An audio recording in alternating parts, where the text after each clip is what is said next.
বাংলা,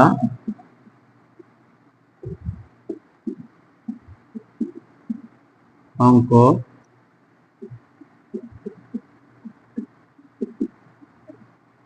ইংরেজি। আরো একটি চমক রয়েছে,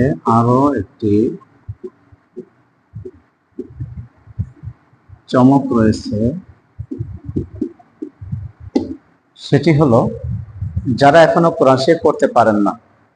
আমরা মুসলমান যারা সহিশুদ্ধ করে কোরআন পড়তে পারি না অথবা একেবারেই পড়তে পারি না, স্কুল এবং মাদ্রাসায় আমরা যা সুযোগ পাইনি, এ ধরনের যারা আছি, মক্তবে ছোটবেলায় হতে গিয়েছে কিন্তু পড়তে পারি না, বয়স হয়েছে মন চায় কোরআন পড়তে, তাদের জন্য রয়েছে আরো একটি চমক। সেটা হলো প্রতিদিন একটি করে ক্লাস, একটি করে